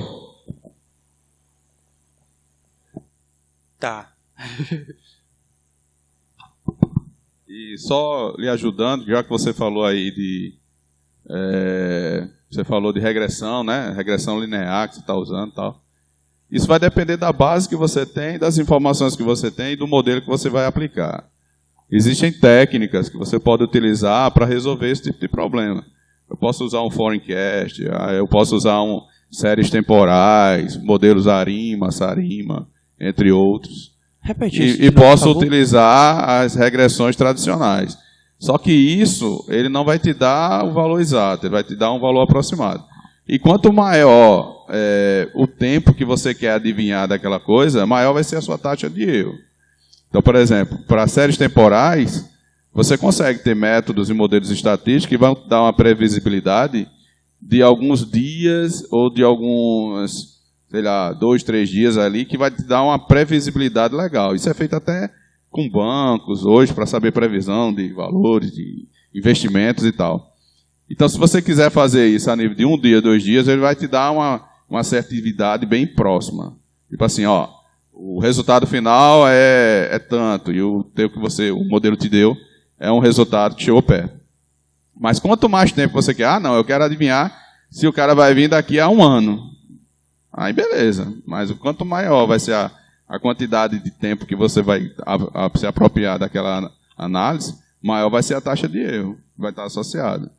Então, esses modelos estatísticos, que ele pode ser baseado em score, pode ser baseado em outras técnicas, né? Essa questão da temporalidade, por isso que eu perguntei, se essa tua base de dados ela tem campo de data.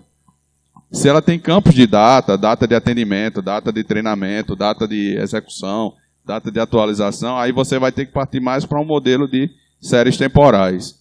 Se você não tem essas informações a nível de data, fazendo uma regressão, ela vai te dar digamos assim, uma projeção, mas não é algo... Ele vai te dar uma certa correlação, mas não vai ser algo efetivo. Mas é por aí. Começa a pesquisar por aí que vai. Deixa eu te dar uma dica, que essa dica pode valer mais do que a tua questão técnica, tá? Até porque eu, particularmente, eu sou muito mais analista de sistema do que programador hardcode. Só para você ter noção. Cara, começa a analisar onde é que tu vai aplicar isso. Eu, por exemplo, onde é que você vai aplicar essa tua ideia? Porque quando a gente vai desenvolver uma solução, a gente tem que saber se essa solução realmente ela traz uma dor para o mercado.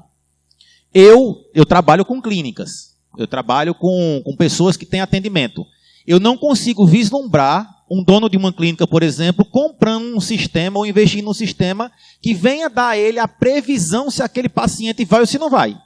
É muito mais fácil ele pagar num sistema que mande 50 mensagens para o paciente para conseguir convencer ele de ir. Quando a gente começa a desenvolver uma solução, a gente tem que entender a aplicabilidade da solução, porque muitas vezes a gente acaba entrando dentro da nossa caixinha e achando que aquilo que a gente está desenvolvendo é a melhor coisa do planeta, mas na verdade a gente não analisou o mercado. Como bem disse o Rafael na palestra que ele fez, a gente tem que trazer solução para o mundo e não solução para a gente. A gente tem que mudar o nosso redor. Então, antes de você querer analisar qual seria a estrutura técnica, a estrutura computacional, o código, a linha de código, a estratégia que vai resolver esse teu problema, você faça uma reflexão anterior. Será que vale a pena resolver esse problema? será que vale a pena eu investir minha energia, meu tempo, em uma solução como essa? Ou vai ser uma solução onde às vezes a gente investe uma energia gigante, 1 ano, 2 anos, achando que é tudo? Eu assisti essa semana o documentário lá de Mamonas Assassinas, bem antigo, mas saiu agora na Netflix, fui assistir aquele troço. Os caras passaram 5 anos como utopia e não conseguiram vender nem 200 discos, achando que iriam arrebentar.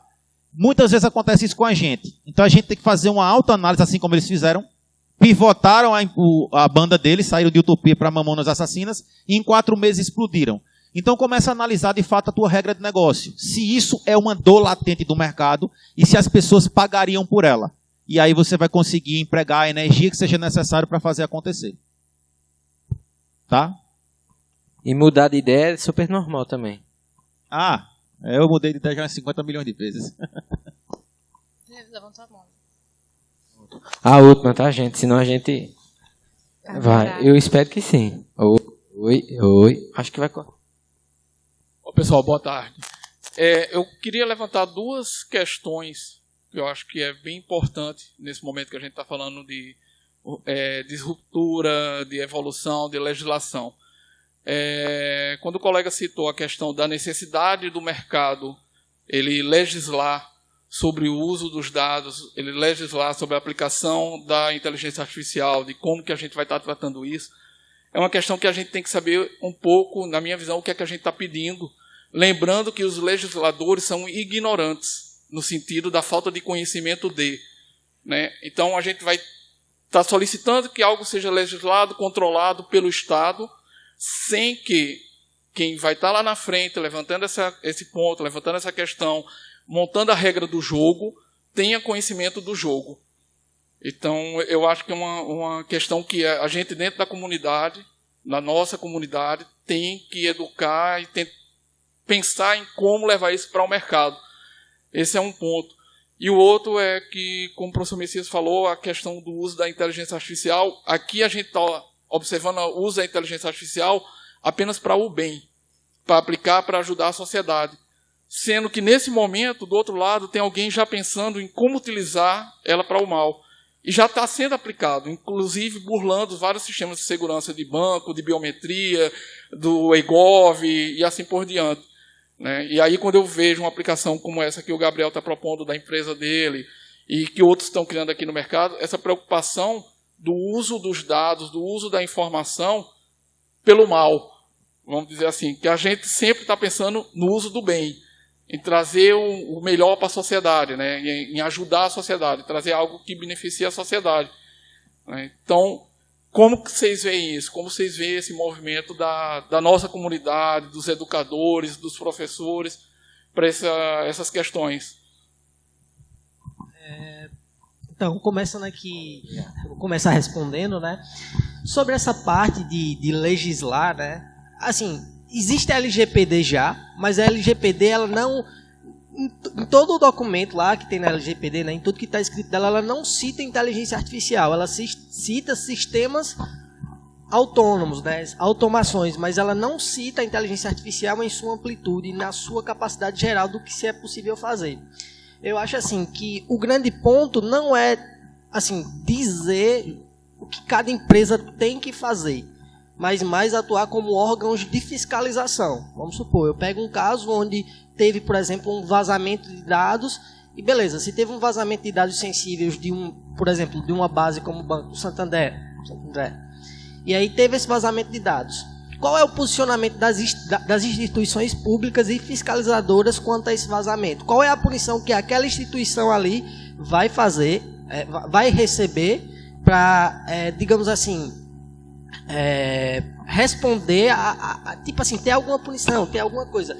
E por que eu falo isso? Porque muitas vezes vazamentos de dados assim, é mais comum do que o que a gente imagina, né? Tem muito vazamento que eles são ofuscados. Há um vazamento de uma base de dados, ela é ofuscada, muitos dados são vendidos na Darknet, e isso é muito mais comum do que o que a gente imagina. Então, pontos como esse, né, só vem à tona quando de fato é alguma instituição grande, alguma instituição pública. E o grande ponto digamos assim, desse tipo de coisa acontecer é porque não há, digamos assim, uma punição ou alguma aplicação, assim, teoricamente existe, mas na prática aquilo ali não não é feito, né? Na minha visão, o que deveria ser feito em casos como, por exemplo, quando há algum vazamento de dado é a empresa que se responsabilizou pelo vazamento, né? A instituição que sofreu com aquele vazamento, ela deveria ter que apresentar um plano de ação, além de pagar multa não, eu acho que a multa em si não deveria ser para o Estado, né? Deveria ser para os usuários afetados ali. Isso aí já é uma coisa mais para se discutir, mais viajada, mas deveria também apresentar um plano de ação de como incidentes como esses poderiam ser evitados futuramente, né? E assinar termos de consentimento, né? São coisas que realmente tem que se sentar para ser discutidos, porque esse universo é um universo muito amplo, né? E muitas vezes, né, como o Gabriel falou aqui, beleza, tem dados que eu forneço para aplicação diretamente e eu sei que eu estou fornecendo, mas tem dados que eu forneço para aplicação e eu não sei que eu estou fornecendo. Assim, tem muita também a questão da conscientização, né? Por exemplo, o GPS do meu celular está ligado agora aqui. O Google o sistema operacional lá da Google, né, o Android, ele está traçando cada local que eu andei aqui e, consequentemente, depois ele vai me dar sugestões de pontos que eu posso visitar ali nas proximidades que eu estava, né? Então, são pontos como esse, né, que, de fato, não teria como, assim, se legislar diretamente, né? Eu diria que é mais do ponto de vista de ações, né, e de eventuais incidentes que a gente pode se aplicar e se tomar alguma decisão ou ação em cima disso, né? Mas nessa visão.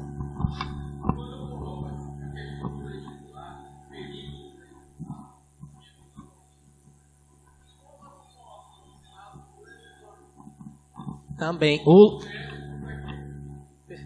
Perfeito. Pronto, então, existe no Brasil, ninguém.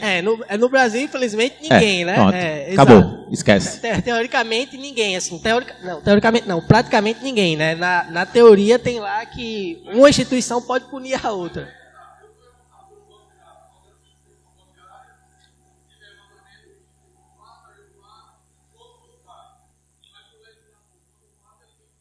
Não, ele tem que pagar. Brasil. Eu teria que pagar, né? Eu vou entrar um pouquinho na conversa aí também. Faz um tempo já que eu não discuto Estado, governo e tudo mais. Existe uma grande obra sobre Estado que se pergunta quem controla o controlador. Eu acho que esse é o processo, mas isso é um desafio na ciência política. Imagina a gente discutindo aqui a ciência política como que deve ser problema. E ciência política não é aquela política partidária, tá, pessoal? É justamente a área científica que utiliza o estudo do Estado, o estudo dessas relações de poder. Então isso é muito difícil. Mas até para colocar o que o colega comentou aqui e corroborar nesse sentido, para que haja fiscalização é necessário a gente ter algum tipo de normatização, tá? E essa normatização ela precisa de capacitação, como o colega colocou. E essa capacitação é nossa. Essa área é nossa. Quem conhece é a gente. E momentos como esse, atividades das universidades, são importantes para criar os comitês, que são esses comitês que vão discutir exatamente o que deve, o que não deve, o que pode, o que não pode. Existe tramitação, eu não acompanho isso diretamente, mas escuto notícia e tento acompanhar minimamente para estar inteirado, mas já existe tramitação de discussão sobre dentro do governo. E essa tramitação dentro do governo, ela tem se alinhado muito mais a um projeto próximo do projeto americano, que é um projeto de proteção de dados do usuário, do que ao projeto chinês, que hoje são, de fato, as duas grandes potências, com a Alemanha ali muito forte no meio do caminho também, e uma parte ali da Inglaterra também muito forte nesse desenvolvimento de IA. O que é o projeto chinês? É um projeto de acesso total do mercado aos dados para que você consiga desenvolver IAs cada vez mais aderentes ao mercado, com tecnologia de ponta, para que ela possa se sobressair. Existe um projeto chinês que a ideia é que eles consigam produzir o maior número de papers acadêmicos de ponta para que você consiga se mostrar como um líder no desenvolvimento de inteligência artificial.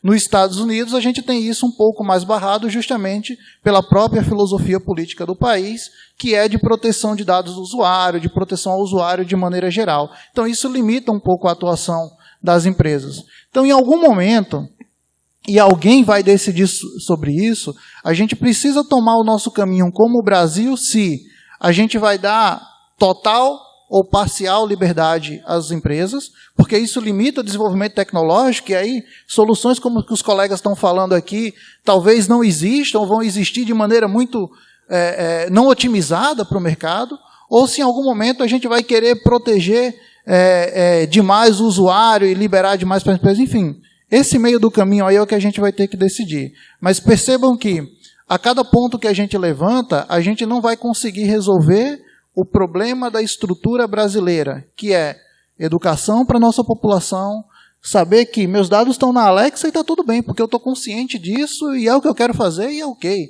Tá? Esse lado também existe, eu não estou preocupado aqui se o Google está pegando minha localização, até gosto quando ele me sugere lá uma praia no meio do nada, que eu fui andando de carro e descobri, bacana, tá? Mas eu estou consciente disso, eu acho que esse é o processo que a gente tem que passar. Então esse processo de educação, ele tem que evoluir da base, da educação de base no Brasil, e outro processo é esse estrutural da política brasileira e do governo do Estado.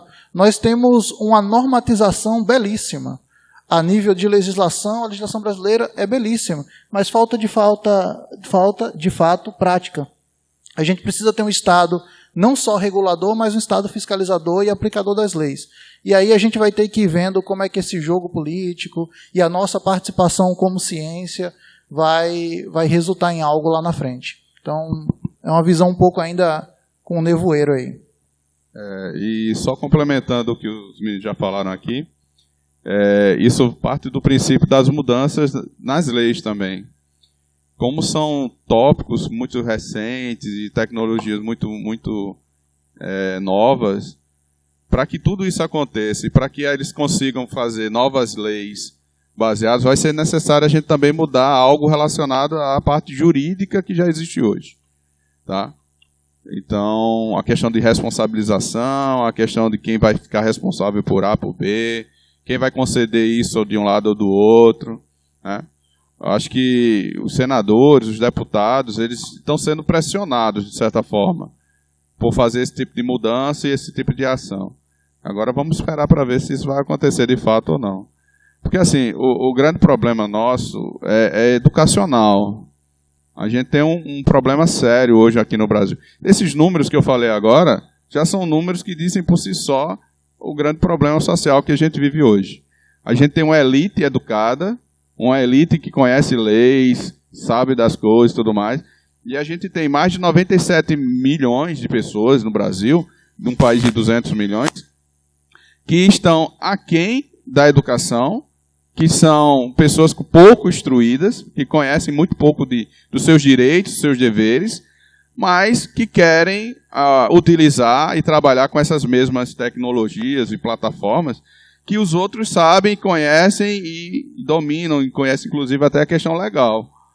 E aí o camarada que está lá, ele que está querendo utilizar aquelas coisas também, até no próprio dia a dia, ele usa pela questão da modinha. Eu uso porque fulano usa também, aí ele vai na manada. Tá todo mundo usando, eu não tenho conhecimento, eu não sei até onde eu posso, ou até onde eu não posso ir, e vou usar também. Ele acaba sendo a massa de manobra aí, dos espertos, dos caras que entendem, ou dos fraudadores que estão por ali querendo enganar os mais desprovidos. Só para fechar, saímos da tecnologia e viemos para a base de todos os problemas da nossa sociedade, a educação. Então, amigo, para que a gente possa usar a ferramenta da IA e ter os benefícios dela como deveria, nós temos um problema muito maior nas nossas mãos. E eu acho que por estarmos dentro de uma instituição de ensino, a discussão, como os colegas mesmo colocaram, o amadurecimento e o rumo que isso vai se dar, depende de todos nós, na hora de definirmos quem é que vai estar lá para definir essas regras que serão utilizadas no jogo. E isso aí, a gente já tem isso na saúde, a gente já tem isso na educação, a gente já tem isso na economia, aí vai entrar mais um fator, agora a gente tem que ver isso na IA. Tá bom? E aí, essa questão de segurança, a gente está debatendo muito uma questão aqui a nível governamental, de leis, etc. Mas a gente tem que entender uma coisa. Os seres humanos, existem seres humanos bons e seres humanos ruins, independente de lei. Porque se lei resolvesse todo o problema de uma sociedade, não existia homicídio, não existia roubo. E é crime, mas ainda assim acontece. Então eu quero aqui levantar um ponto específico, tá? Por exemplo, uma faca, ela serve para quê? Depende de quem está usando. Ela pode cortar o pão, ela pode matar uma pessoa. E, por exemplo, antes do surgimento do cartão de crédito, não existia golpe de cartão de crédito. Quando surgiu, começou o golpe. Antes de Pix, não existia golpe de Pix. Surgiu, veio um golpe. E vão começar os golpes da IA. Eu não gosto muito de falar, mas assim, a gente não tem como prevenir o mal se não falar do mal. Uma coisa que vai começar a acontecer, e eu aconselho vocês a fazerem, tá? Criem, isso anotem no coração de vocês, criem uma chave de segurança verbal entre você e as pessoas que você ama, a sua família. Existe uma coisa dentro da inteligência artificial chamada deepfake. A estrutura deepfake, hoje em dia todos nós temos redes sociais. É a coisa mais fácil do mundo eu pegar uma foto de vocês. Eu não, né? Uma pessoa pegar uma foto de vocês, um vídeo de vocês. Com base nisso, ela consegue clonar o seu rosto. Imagine só uma pessoa que filma. Posso falar isso? Imagina só uma pessoa que faz um filme, colocando uma arma na cabeça de outra pessoa, que tem uma semelhança parecida com a sua, e essa pessoa pedindo, pelo amor de Deus, que você faça Pix, que você faça que foi sequestrado, não sei o quê. Aquilo é uma filmagem, tá? Só que ela pega o rosto daquela pessoa que está lá sendo filmada e bota o seu, e manda para sua mãe, com a sua voz. Se hoje já tem essa questão de pessoas que clonam o WhatsApp da gente, clonam o WhatsApp, entra nas redes sociais dizendo está vendendo não sei o que, está vendendo não sei o que lá. Eu já caí nesse golpe. Eu caí num golpe desse. Clonaram a rede social do meu nutricionista. Eu estava precisando comprar uma coisa que ele estava ofertando, por um preço maravilhoso. Eu fiz o Pix, perdi mais de 3 mil reais. Aconteceu comigo. Então isso é uma coisa, pessoal, que é o lado ruim da inteligência artificial de quem a utiliza. E isso vai começar a surgir aos booms, tá? Quando a galera que não presta começar a dominar esse tipo de tecnologia, vão surgir muitas situações onde a gente tem uma ferramenta chamada HeyGen. A HeyGen, ela tem a capacidade de fazer stream ao vivo com o avatar. Quem está lá é o avatar. É você, faz lá, o avatar que vai responder tudo, pô. Vai ter reuniões online com o avatar. Imagina uma pessoa fazer uma live com o seu rosto, uma arma na cabeça e mandar para sua família dizendo que vai te matar. Para isso, como é que resolve, Gabriel? Chave de segurança. Tá bom. Peça para essa pessoa mandar para mim qual é a chave de segurança da gente que eu faço o depósito. Que eu pago o resgate. Porque aí a IA não vai ter como saber. Desde que você também não bote sua chave de segurança na rede social. Senão, não vai servir de nada. Então, essa aqui é uma dica também a nível individual. A gente tem muito debate a nível governamental, mas a gente tem que começar a olhar para a gente, porque novos golpes e novos problemas vão começar a surgir a partir de novas tecnologias, mas isso é do planeta. A culpa não é da IA, a culpa não é do Pix, a culpa não é do cartão de crédito. A culpa são das pessoas que não têm índole, que isso vai muito além da educação, que senão os políticos lá não roubavam, que tem muita gente que tem faculdade e rouba. Então vai muito de índole. A índole das pessoas fazendo com que aquela ferramenta possa ser utilizada, na verdade, pelo bem. Tá? Então a gente tem que, na verdade, se prevenir. Fica só aí a dica. Grandes falas. Palmas, palmas, pessoal. Show. Antes de encerrar, eu queria saber se Caio André Avelino está aqui. Tá não? Tá, então esses dias eu procuro ele. Eu finalizo também. Sim, eu vou pedir depois para vocês ficarem bater uma foto. E agradecer a vocês por estarem aqui presentes, querendo ou não. Esse debate vai além de IA, porque IA envolve tudo isso, querendo ou não, e é um debate altamente estruturado e que serve demais para a gente no nosso dia a dia. E agradecer tanto aos convidados por estarem aqui, como vocês também participantes, e avisar que amanhã vai ser lá no Centro de Tecnologia, começando no CT, começando às 7h30. Beleza? Vai ser nos bootcamps, quem tiver inscrito. E no dia 12 vai ser aqui. Lembrem de fazer o check-in lá no credenciamento, porque só vai receber o certificado quem tiver feito check-in. No mais, é isso e bom almoço para todo mundo.